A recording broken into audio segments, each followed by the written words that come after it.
anxiety is the gas pedal of your body. And Yeah. so we need a little bit of get up and go. We need a little bit of stress and a little bit of anxiety in order to hit high performance. Like there are no peak performers who operate from a Zen chillaxed zone. Like you can't physiologically do things like start a business, follow your passion, live your dream without your gas pedal. And so anxiety becomes problematic when we don't know that our gas pedal is too far down to the ground and we're moving too fast and we don't know how to brake.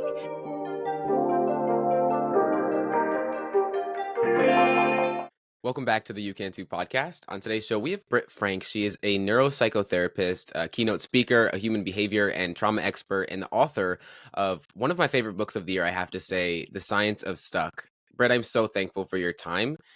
For those who may not be aware of who you are someone that has not only learned about this stuff, but gone through it. And I love to dive into your journey of really what got you into this space to begin with. Yeah, it's funny. I found that a lot of the really high level academics don't have a really sorted backstory.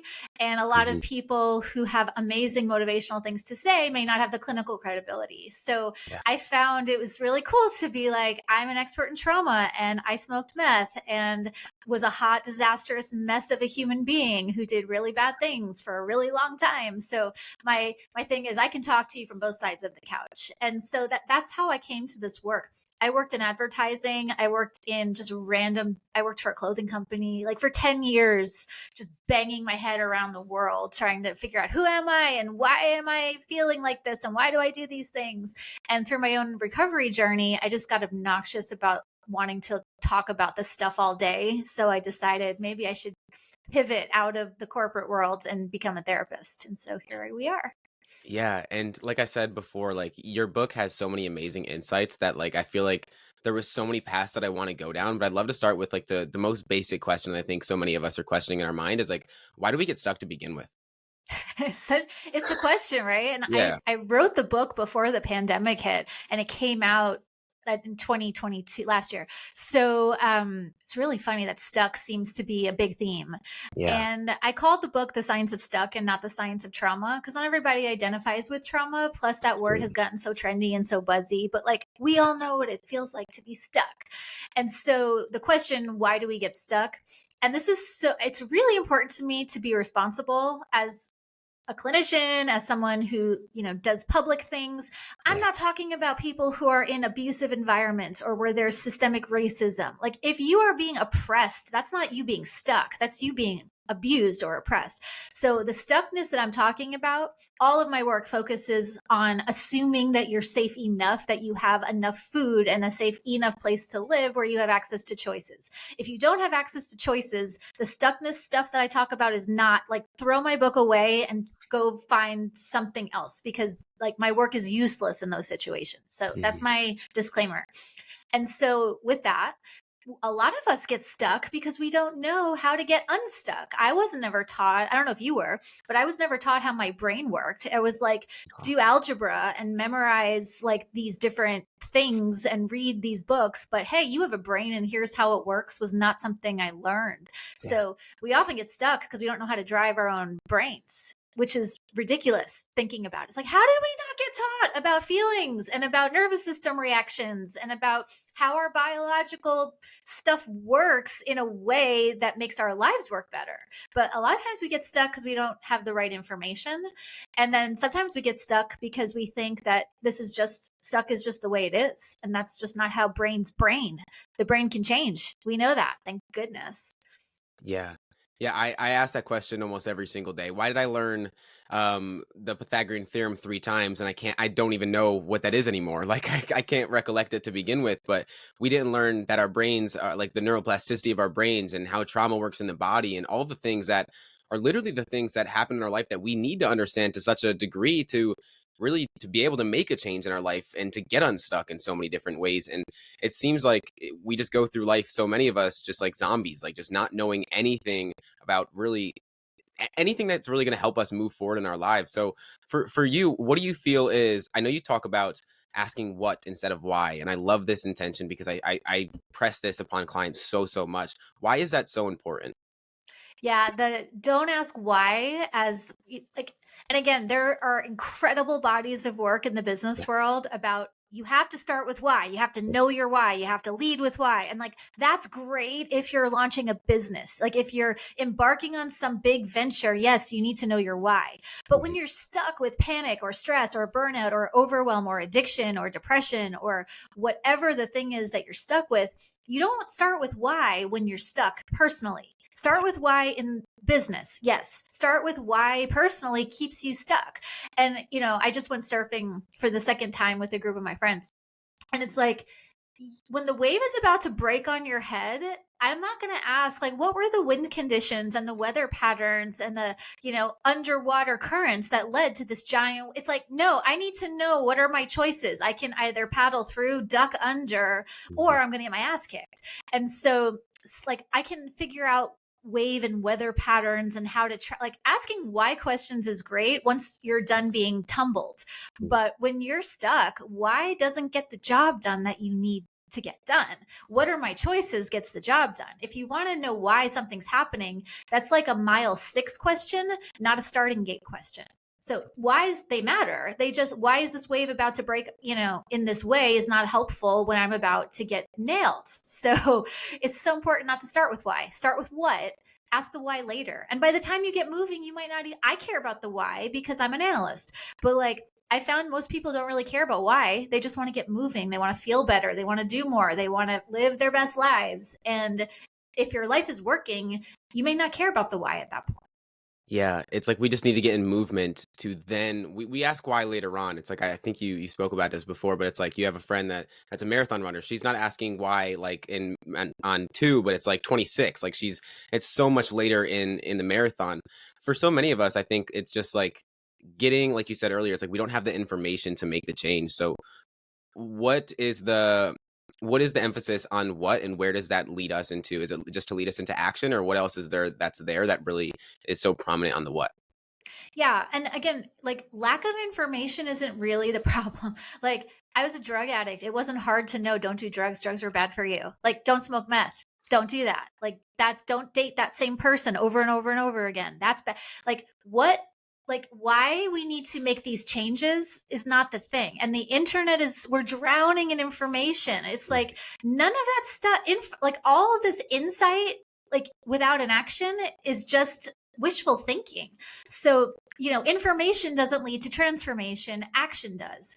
And so we can switch our focus from ingesting information until we're sick to, okay, forget about the why. I don't know if this is a genetic thing or if this is a because my mom didn't love me thing or if it's because I hit my head on the playground when I was 7 thing. But like, right now, it doesn't matter. Right now, what matters is I need to get from stuck to go.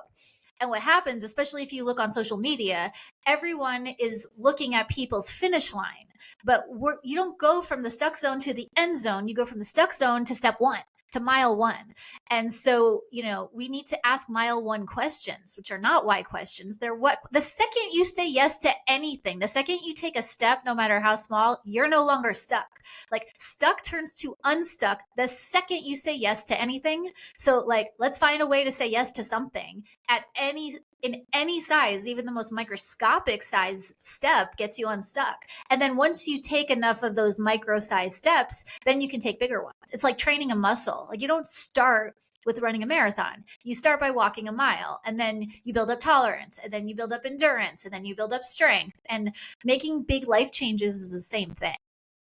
It really is, and it's so important to take that perspective because I think for so many of us, and you talk about this in your book as well. We have such a tough time with shame. I think, especially high achievers, we have a tough time with shame, and if we're not moving forward, we shame ourselves, and it just reinforces that loop of staying exactly where we are. And you talk about this too, where so many of us minimize our story. So, how do we get out of that cycle of not only minimizing our story because maybe our trauma or experiences aren't as detrimental as what you've been through or what other people have been through, but how do we take a different perspective to be able to break through that cycle? Yeah, and I do it too. I still, even with my history, which is not like on paper, it's like, wow, like, that's objectively bad stuff. But I'm like, Yeah, well, it's not like this happened to me. right. And growing up, I had enough to eat. It's not like I had to worry about where I was going to sleep that night. But Yeah. it's really easy to go into that kind of thinking. Now, perspective is helpful. Like, yes, it's good for me to acknowledge that even with my trauma history, yes, I had a lot of privilege. Yes, I had a lot of access. Yes, I had a lot of things that were available to me that are not available to everybody. Perspective is useful. Perspective keeps you from being an asshole. It's like it takes you out of the me zone, but perspective allows for multiple things to be true. Perspective is, yes, I recognize that I was very fortunate. And I had some really bad things happen to me that I had to heal from. And those are both true. You Yeah. know, the comparison is they had it worse, therefore mine doesn't count. And it's, comparison is this binary of either I get to have my pain or they get to have their pain, which is just not how pain works. The perspective is not a binary. Perspective is non-binary and allows for lots and lots of things to be true at the same time. And the comparison game, it's like if you got hit by a car right now, would you think twice about going to the hospital? It's like, yeah, but you only broke one leg, James. Other people have broken both legs and shattered their spine. So you should just lay in the middle of the street and bleed. It's like, that's not even a thing. So we really want to approach our wellness, our emotional wellness, our psychological wellness with the same lens of like, yeah, it's great that you only broke one and not two. That's awesome. And your leg is broken. Let's get you to the hospital so we can get you, get the legs set so then you can heal. It's both ands. I love that you say "and" because so many of us are living by buts, but instead of "and." When that simple verbiage and that change in verbiage is so important. I even got perspective tatted on my arm because Nice. growing up, it was like my perspective hurt me so much growing up, and then when I changed from why is this happening to me to how is this happening for me, I changed the way that I looked at it in the world, and it's exactly that right there. Is like the subtlest changes that we can make will change the way that we act in the world, and it's so powerful that you take that on. And I think for so many of us, we need to take that on. For so many, I know that you said you made it the science of stuck instead of trauma because there's a lot of woo woo around it, I think. But how does trauma shape our behavioral patterns in the world, and how does that shift over time? Yeah, and so it'll help if we start by defining what trauma is, Please. because Yeah. there's no agreements. If, I don't have trauma, nothing bad ever happened to me. Okay, well, if you're going by the definition of trauma by the trauma experts, the traumatologists, all the people studying it, again, I am not a PhD scientist, but my work is I'll read what they say so you don't have to and summarize it in like human language. So trauma is I call it brain indigestion. So anything that you eat can cause you to have indigestion. Obviously, if you eat contaminated food, you're likely going to get sick, but you can also get sick eating the same food that you've eaten every day. I don't know why one thing caused indigestion and the other didn't. Life is the same way. Life is lots of stuff coming at us, and like a contaminated life experience like abuse or war or whatever obviously is going to be likely to create some problems. But you can also experience trauma from what looks like an everyday occurrence, like almost getting into a fender bender in the grand scheme of things is not that deep. But the science has shown that that type of event for some people can create really high level trauma symptoms. So a traumatic event, that's the external. That's the stuff we agree is objectively bad. Trauma is the internal digestion process, and you can get indigestion from bad things or from neutral things. So, part of the problem with trauma is I don't have it because it's that. It's like trauma is a process, not an event. Trauma is whether or not your brain can metabolize and break down and digest and experience. And that'll, why do some people get traumatized and others don't? Like, that's a really nuanced question. Genetics, environment, access to resource, privilege, like the systems that are set up either in your favor or against you. Like, I don't know, but why do some people get traumatized is a complicated question. What is trauma is not. I don't remember what your original question was, but that was important to me to name. That's what trauma is. Trauma is brain indigestion. Everyone gets it to a degree, not all the same at all, but same thing with digestion. Like you could get really, really sick and not necessarily know why. Yeah. And no, I think it's so valuable. And that was another question that I had was what is trauma, diving into that because it is important that again, we're not taught this kind of stuff. So how are we able to understand or even be able to identify it if we're not even aware of what it is? And again, it goes back to minimizing it because some things that is trauma for one person cannot be trauma for another. And it's so much into that. So the question was like, how does trauma affect our behavioral patterns throughout our life? Thank you. Like, I Yeah, totally lost my train of thought here. I love it. So, trauma can interrupt our ability to process. Mhm. When I was going through recovery from a really, really violent, abusive series of relationships, I couldn't actually read. Like, my brain was so just fried from that I couldn't focus enough to read words on a page. And Mm. I thought, I'm like, oh my God, like, what's wrong with me? And again, always go to a real doctor to rule out a medical thing. But it was just that my brain was on such a state of overload that my cognitive, my processing, my thing, why can't, when people are going through something hard, it's like, I can't think straight. I can't see straight. I'm not making good decisions. I don't know which way is up. I don't know who I am. I don't know what I want. Like, what do I do?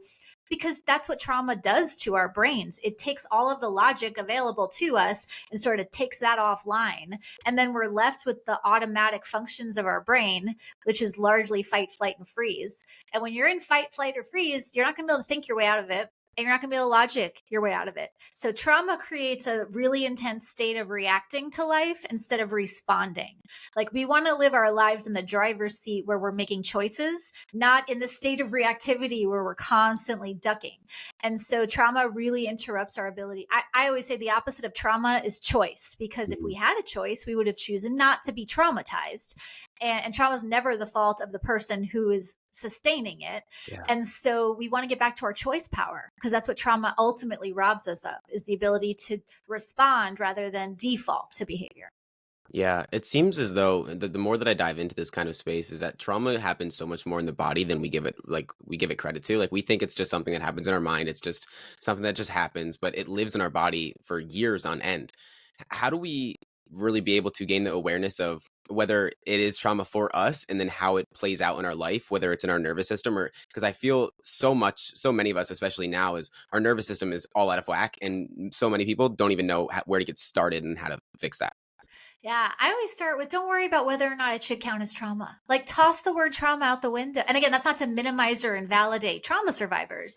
But like, if you're stuck on whether or not this thing is because of trauma, that's not really the best question. The best question is going to be always, let's get back to your choices. And I love what you said about mind versus body, because mental health shouldn't be called, and this is not about me gatekeeping a term, that's not happening here. It's I just, love it. mental health isn't about your mind. Like, yes, obviously our mindset matters, working with our thoughts and how we speak to ourselves about ourselves matters, but mental health is in the body. It's your body's ability to shift between states. It's like driving a car. You don't want to drive a car with the brake pedal pressed to the ground, but you also don't want to have the gas pedal pressed to the ground. Braking is not inherently bad. Braking is really bad when you want to go.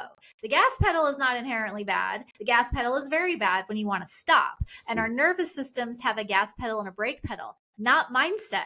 We want to be able to shift between gas and brake smoothly. That's what mental health is the body's physiological ability to shift between up and down without getting stuck in either direction. Yeah, and it's so powerful that because it's we see mental health exactly what you said. You don't want to change the verbiage of it, but like it is so powerful. We need to be able to take a different perspective on it. Otherwise, we're always going to focus on like just our thoughts when we don't recognize that our emotions are thoughts and our stories, and it's just all entangled. Is there any exercises or anything that you've gone through, whether it's with yourself or with clients that you've worked with, that have allowed them to really find more balance, or I don't know if balance is the best word for it, but just get a better control of their nervous system and calm it, because it's something I think a lot of people struggle with. Yeah, it helps to know that you have one. Like, I didn't even know. I remember sitting in a Me therapist's either. office when I was like 23 or whatever. Yeah. And I was like, what do you mean my body? She was like, how does your body feel? I'm Yeah. like, I feel, fearful and overwhelmed. She's like, those aren't feelings. Those are thoughts. What Yeah. does your body feel like? And I'm like, bitch, what are you talking about? I don't understand the question. I'm sorry if can I swear on No, your no, I love it. podcast? I love it Okay. because it's so real. It's Okay. so real. I'll try not to drop too many F bombs, but I'm like, I don't understand this question that you're asking me. And she's like, you have to, like, does your stomach feel tight? Do your hands feel sweaty? And it didn't even occur to me, because I lived in my head for so long, that I have body sensations. And so before you even get into like trying to meditate, let's just start with, do you have any awareness that you are living in a body right now? Because the answer for most people, myself included, is nope. So like, okay, let's notice. Are you hot? Are you cold? Are you warm? Does your left side feel exactly the same as your right side? And doing some really basic 101, just pay attention to the body you're in without trying to change it. Like breath work, I'm not anti breath work. There's a place for almost every practice. But Sure. when you're starting, breath work can be tricky because you're forcing a breathing pattern instead of noticing the one that's there. So it can be, and again, if breath work is your jam, have at it, do it. I'm not like, breath work's awesome.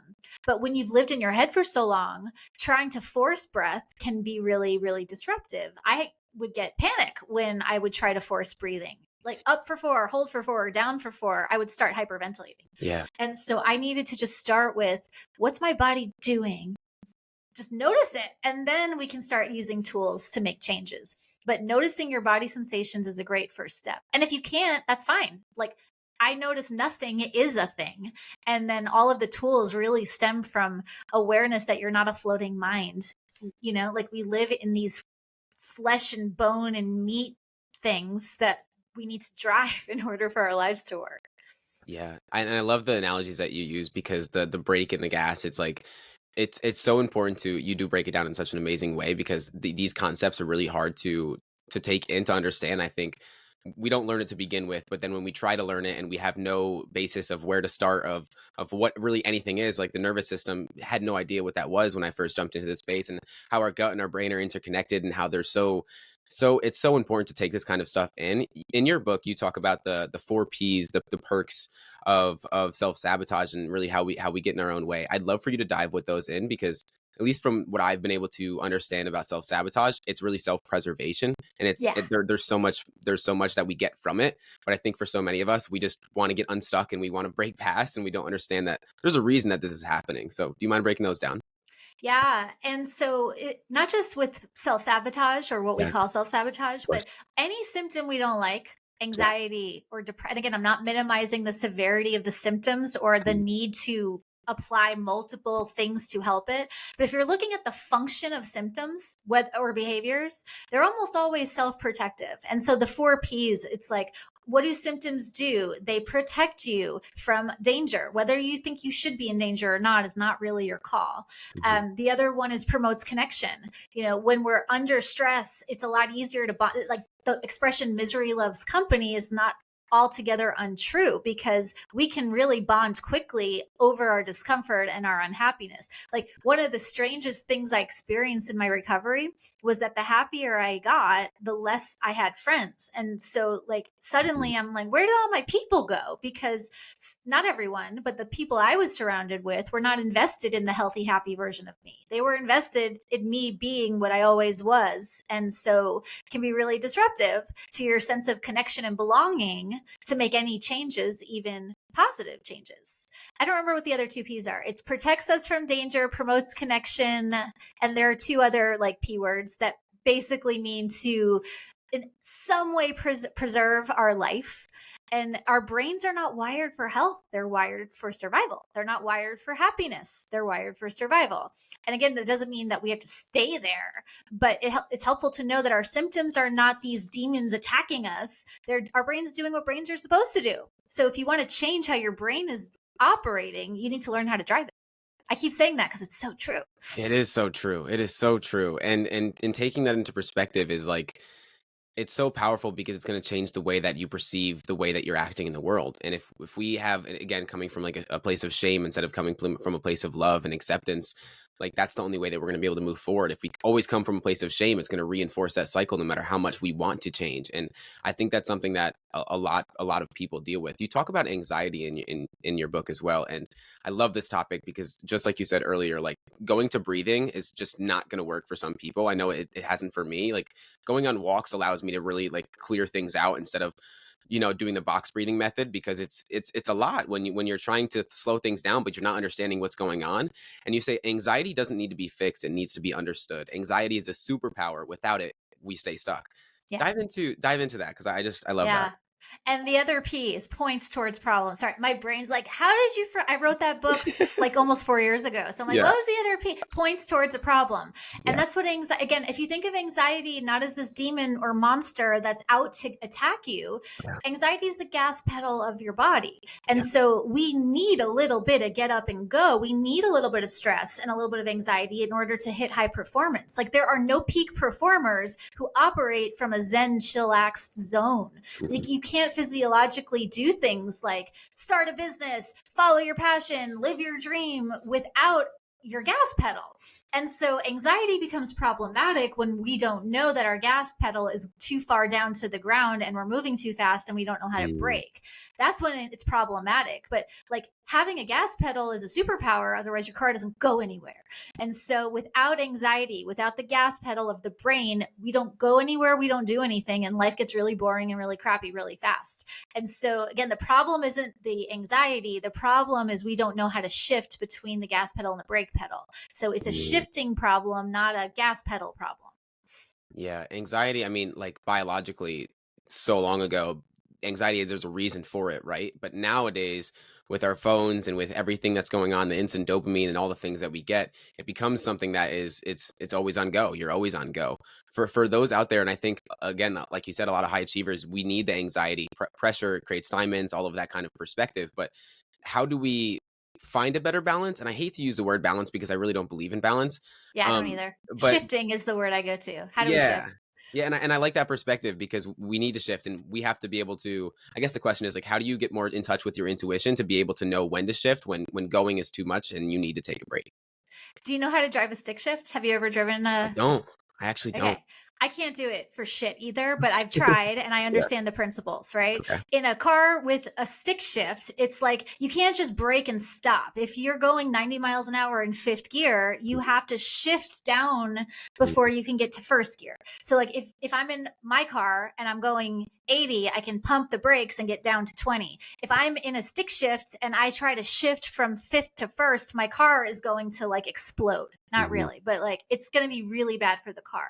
And the problem is our brains are not automatic. Our brains are stick shifts. They're manual. Like you have to shift down. And often we're stuck in fifth gear and we have a first gear expectation. Fridays, like for people, are a great example of this. Friday night, you've been going all week. You've been grinding all week. You're in fifth gear. Then it's, why can't I relax? Why can't I just settle? It's like, because you're wanting to get to a first gear state from a fifth gear state. So we have to slow it down. How do you shift? We have to change the expectations. You can't go from grinding all week to sitting on your couch trying to engage a movie with your partner and hope that you can just relax. You have to maybe take a walk first, maybe listen to a song first, maybe engage cold, splash cold water on your face. Those are all things that help us shift. But we can't go from fifth gear to first gear. Otherwise, if you're in a car, you're going to have a broken car. If you're in a body, your brain is going to feel totally out of control, which then creates a shame loop, which then it's, I don't know why I can't relax. What's wrong with me? So now I grab the alcohol. Now I feel like crap because I've drank. So now, and then the loop goes on. But if you can treat your brain like a car that needs to shift, then you'll know, oh wait, what do I need right now to shift? And your question, how do you know when it's time to shift? If you drive a stick shift, you can feel it when it's time. If you're paying attention to your body, you're going to feel when a shift is needed. But it takes practice. And again, me in a car with a stick is like super, like it's just bad news. But that's how most of us operate in our brains and bodies. But if you don't know that, you're going to think it's you. Like the problem is not you. The problem is no one taught you how to drive a stick shift in your head. And that's why often, assuming you're safe, life stops working as well as it could. Yeah, it's like at the end of the day, you shouldn't work until you go to bed because your brain's not gonna be able to turn off. Yes. So you stop work like an hour, hour or two before bed so that you can actually slow down. Yeah. And an hour was probably not enough. If No, you're it's in a not. fifth gear brain state, you need time to shift from, okay, now I've turned off my email. Okay, now I'm in fourth gear. What's a fourth gear thing I can do? Okay, now I'm going to go like clean something. Okay, now I'm in third gear. Now I can sit down and watch something. Okay, now I'm in second gear. Now I'm going to start powering down and getting ready to go to sleep. And now I can go to sleep, which going to sleep is a first gear ask of your nervous system. And most of us live in fifth. So it's like, why can't I relax? It's like, we have to shift. Yeah, that is so powerful. I think again, you break it down so well in such a way that people can actually like contextualize and understand because in the way that the world is today, like we're not taught it to begin with, and then trying to understand it, it is really difficult. And you talk about the inner boardroom in your book as well, and I think that's another way to understand a complex idea. So do you mind breaking down what that is?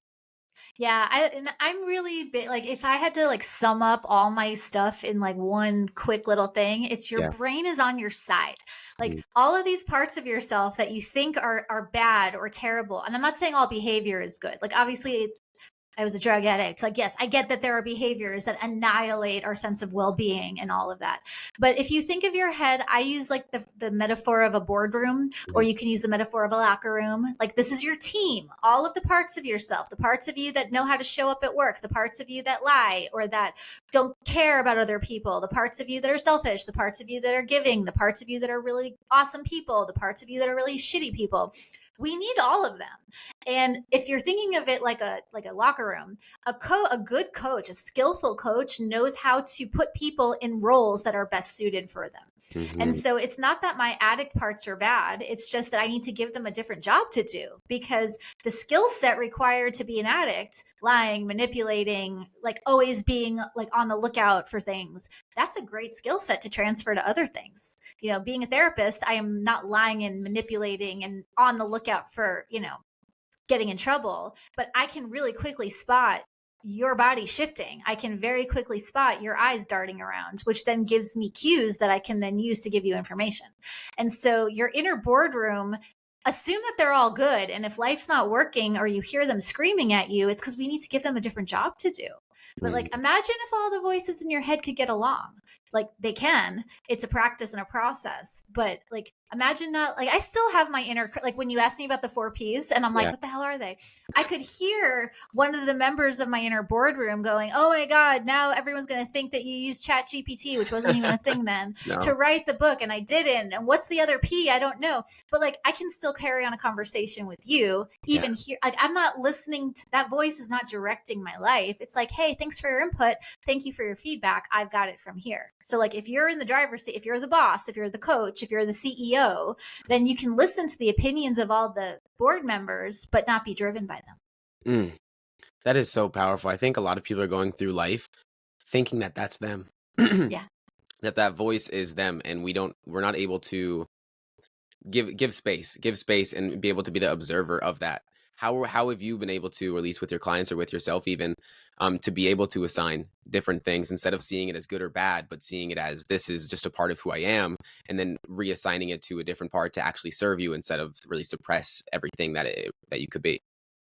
So it starts with honesty, because it's like, this is who I am gets really confronting for people. It's like, I Yeah. don't want to admit that I am a lying, cheating, just like narcissistic asshole. It's like, but that's not the totality of who I am. If you can think that your personality is made of like a very complex network of parts, then there's room for me to have a part of me that's not super invested in the well-being of my fellow humans. There's a part of me that is. There's a part of me that's generous. There's a part of me that's selfish. And often we are on this quest for goodness, Hmm. but when you seek goodness at the expense of wholeness, Hmm. life's going to go really sideways. And so we want to make space first for, let's get honest about all of the parts of you. We all come with a full set of characteristics. We all come with a full deck of human characteristics, and they're not all good and they're not all positive.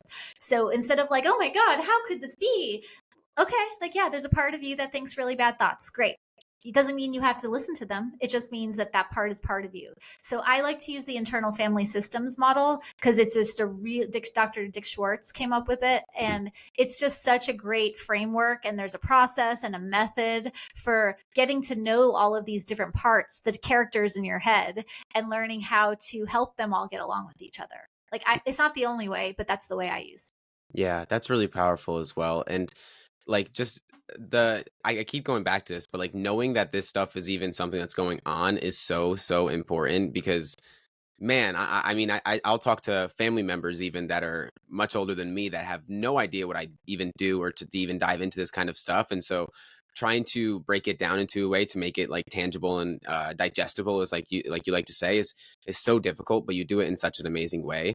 Yeah, there's a quote in your book that I really loved, and it's that lazy is not a moral judgment, or is a moral judgment, but not a biological reality.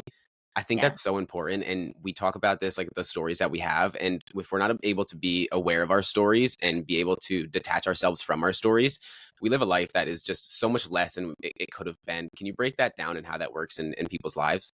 Yeah, and people get mad at me when I'm like, like lazy is not lazy No. is just like a that's like the word crazy. Like Yeah. there's no such thing as a crazy person. You may not understand why that person's talking to themselves and looking very disoriented, but if you read their case, I've worked with that person. If you see the case file, it's like, oh, well, that makes sense. Like I understand why that's happening. Just because you don't understand it doesn't make it crazy.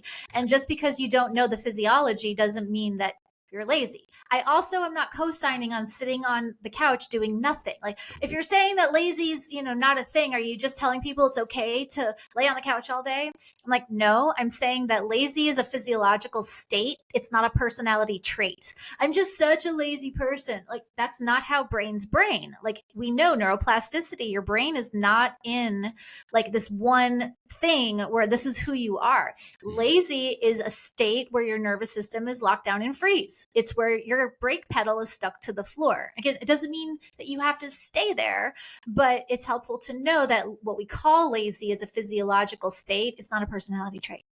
No, so many people identify with it, that I'm just a lazy person. They see Yeah. that Nope. that is so much, and, that is something that I press on so much, that lazy, it just doesn't work that way, and it kind of dives into something else that you wrote in your book around procrastination. Procrastination isn't laziness, it's a form of protection that keeps you from face planting into shame.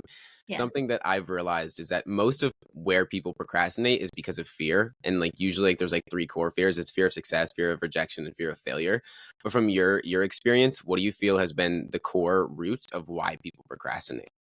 Yeah. And again, I hate the word procrastination because it's Yeah, so loaded with shame, of course. right? You're not doing the thing. You should be doing the thing. What's wrong with you that you're not doing the thing? You suck. Now you have to do things to make the I suck feeling go away. And now we've created a loop, right? So don't call it procrastination. Just call it fear. Like, well, why should I be afraid of sending that email? That's dumb. It's like, well, like if you hear yourself say, I'm afraid of sending that email, you'll hear how illogical that is, Mhm. which will then help trigger your brain to get to solutions. Okay, well, maybe I don't need to be afraid of sending it. Maybe I could but if it's just I'm procrastinating sending that email, then you're going to stay stuck. Like, again, it's not about gatekeeping terminology. It's about we want to call things what they are so we can very quickly identify our choices and then make them. Yeah. I feel like I can bring up like 1,000 quotes because diving through your book, there was just so much that resonated with me. But something that I think another thing that a lot of people aren't aware of is their shadow and how that plays out in their life. And so, if you could break that down of like what the shadow is, and then like how to increase our shadow intelligence, because I think that's so necessary to be able to do anything that we're talking about right now. Do you mind breaking that down a little bit? No, I love shadow stuff. Me Shadow too. work. It's my Me favorite. too. Like if I could just talk about, write about, be about shadow work, I would. But Yeah. people are like, what the hell are you talking about? What's shadow work? That sounds like weird, woo, witchy stuff, which I'm not opposed to. But if we're Yeah. staying in the clinical zone, if you think about nature, like let's demystify this whole idea of shadow work. Like how do shadows happen? Like light is shining, object blocks the light, shadow is cast. It's Mhm. just an obstruction of light. That's all a shadow is. So psychological shadows are anywhere where our awareness is blocked. And it doesn't mean that it's bad. Sometimes I might be not connected to my sense of creativity, or I might be really blocked and disconnected from my sense of power or autonomy or whatever. Mhm. But sometimes our shadow stuff is the stuff we don't want to admit. Like, I'm not a jealous person. It's like, well, you're not a jealous person, but you have parts of you that are. And the more you pretend like that's not there, that becomes a really, really big shadow, which then turns into a suboptimal behavior. But shadows are just information about parts of ourselves that we're disconnected from. It's not even that deep. It's like your shadow intelligence. All that is how connected are you with all of your parts? Like, I'm not envious of my friends. It's like, yes, I am. And I have really good girlfriends who also are aware of their shadows. So I can say to them, okay, I have a part of me that's like so excited for you and is celebrating this with you. I have another part that's jealous as hell, but don't worry, I got her. Like, I'm working with her. So I just really want to celebrate your success. How relieving to not have to be like, I'm happy. I'm just happy for you. Like, while seething with jealousy. Again, there's room for Yeah. both. Yeah. Is there a way that you've like, is there exercises or anything? Because I find for me that meditation has been really big for allowing me to be more aware of my shadow, to be more aware of those thoughts that come up when I'm not thinking about just not thinking about anything, and those thoughts start to pop up. Is there any exercises or anything that you've done or you've done with clients that have allowed them to just gain more awareness of that to begin with? Yeah, I have loved shadow exercises. I have a billion.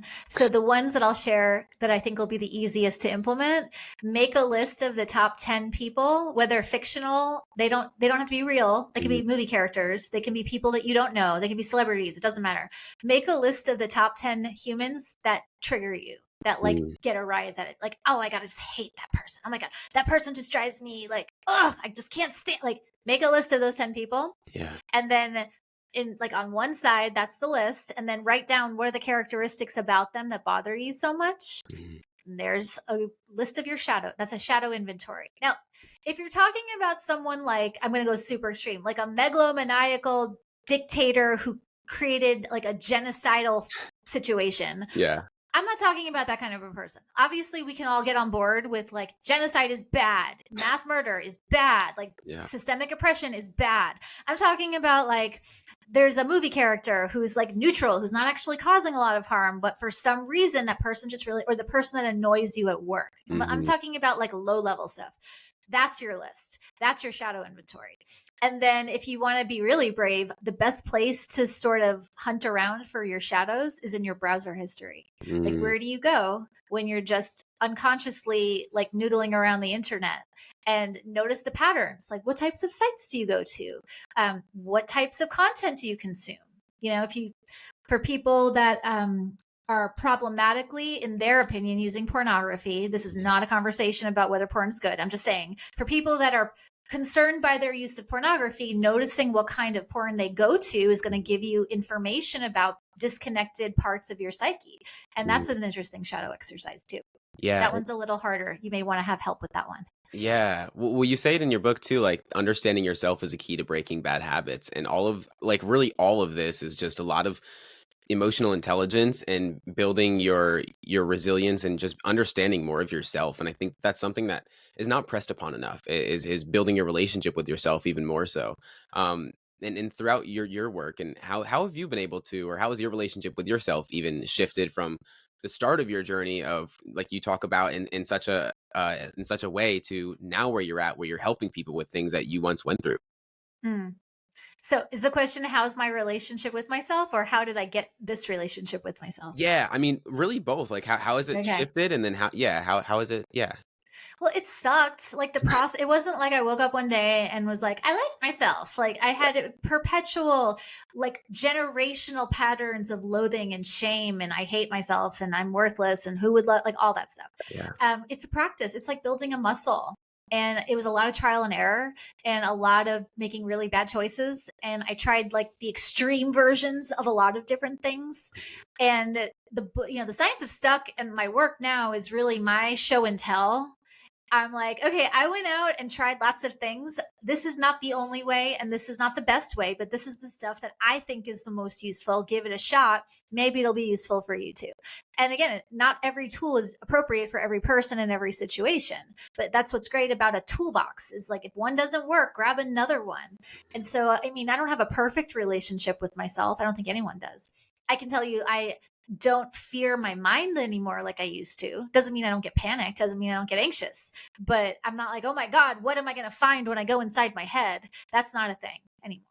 Yeah, I think that's something that a lot of people are going through, and it is really amazing to see that from just diving into your work and diving into your journey in itself to see where you're at right now. Even you on this call, like you speaking about everything that you're doing is such a testimonial to what is possible when you really dive into yourself and really dive into this kind of work. And something that I think is really powerful, even diving into this, is like celebration is like a powerful brain hack, as you say in your book. I think for a lot of us, when we're not where we'd like to be, maybe we're further along than we once were, but we're still not yet where we'd like to be. We still see how far we have to go. Celebration is something that's really difficult along that journey. How have you been able to celebrate yourself more? And also for other people that you've worked with, how have you made that a prominent part of their journey? Yeah. And the problem with celebrations in our culture generally is that people think of celebrating as indulging. Yeah. It's like, oh, I'm going to celebrate by drinking a bottle of whiskey. It's like that's any authentic celebration should make you feel more like yourself, Mhm. not less. So if your idea of a celebration is to get blackout drunk, gamble like away your rent money, and then like go do a bunch of stuff that is counter to how you want to be and what you want to be in the world, that's not a celebration. That's a dissociation. Yeah. So a celebration is taking a second to honor what you've done. And it feels so cheesy. And so like, I don't want to celebrate that I chose to get out of bed this morning because all I did was go from my bed to my couch. Yeah. What got me on board the celebration thing, the small ones, not just waiting for the big ones, was understanding that every micro celebration that you do gives you a little dose of dopamine. And then like once you fill your tank, then you can execute the bigger things. Like we all want to do a 50-mile like goal on 1 mile's worth of gas. Mhm. So celebrating your tiny little steps, like I use the good plates, I light the good candles, I wear the special clothes, like celebrate yourself for every little win, not because yay, love yourself, but yay, dopamine. And every time you get a microdose of dopamine, you're building your capacity, you're filling your gas tank. So then you can do the bigger, harder things. So yeah, celebrating isn't just like oh, well, you should just celebrate yourself because you chose to whatever. It's like, no, yeah, you took a shower. Awesome. Like bank that. And sometimes celebrating is as simple as just telling yourself, yay, good job today. It doesn't have to be a thing. Sometimes it's a thing. Sometimes it's like, I want to go out to dinner with someone and celebrate that I did a thing. But celebrating, all that means is acknowledging that you got a win. And acknowledging a win, even at the micro level, is going to produce dopamine. Refusing to celebrate at the micro level, at best, is going to produce nothing, but more likely is going to produce shame. Well, yeah, I walked 10 minutes, but it's not like I walked 6 miles like I wanted. Like that doesn't help. It's so crazy how our brain works that way because it automatically just goes to like, Oh, yeah. yeah, oh, but it could have, oh, but I could have, or all. It's just such a tough thing to get really used to, and it's a practice that I've been able to incorporate in every day. And like I have my notebook, and instead of writing like notes, I'll write like every single thing that I do, whether it's eating breakfast or hopping on a podcast with you. I write a win and I just check mark it off, and it's like it's the subtlest thing, but it has changed the way that at the end of the day I'm looking at all of these wins. And it might be just waking up in the morning, but it changes the way that my brain perceives, oh well, because the automatic is to look for what I could have done instead of looking at what I actually did do. Again, with everything that you do, you've been able to really break it down in such a way that I think people are able to understand. But I think a lot of people are looking for those 3 steps to breaking out of that bad habit or breaking through the feeling of stuck. If you could break it down into whether it's 3 steps or one big main core idea, what would you say that is? And I can break it down, and I do in 3 steps. Yes. And I do not like, here are 7 simple steps to make $80,000 in 2 days while doing nothing. It's like, that's not a thing. Yeah. But if you're talking about we're not talking about getting from stuck to where you want to be, but there are 3 steps to getting from stuck to go. And that's Mhm. all you really need. Once you get out of the starting gate, you're going to build momentum, and just like things will start being easier as you go. Yeah. Step 1, drop the why. Don't lead with why. Like, why am I stuck? I don't know. But like, does that really matter right now? You're stuck. Like the building's on fire. Let's get you out. We don't need to know why the building is on fire to know it's time to leave. So like step 1, drop the why. Step 2, identify 3, I call them micro yeses. Mhm. A micro yes is the smallest step that you can take without triggering your fight, flight, freeze. So if you're like, I should be able to take a 10-minute walk. Well, if you're not, that's because that's too big of a step for your brain. But why? I don't know, because we're not asking why. Drop the why, step 1. Step 2, identify 3 micro yeses. And a micro yes is not something you do tonight or tomorrow or next Tuesday. A micro yes is something you can do in the next 30 seconds in service of your goals. Step 3, pick a micro yes from your list of 3 and do it. And then celebrate and repeat. And that will get you unstuck from almost anything, assuming you have choices, mobility, access, and the things that you need. Yeah, it is so simple. Our brain just wants to overcomplicate it in every goddamn way. It Yeah. is so simple, and I'm grateful for you breaking it down. There's one last question I ask every single guest.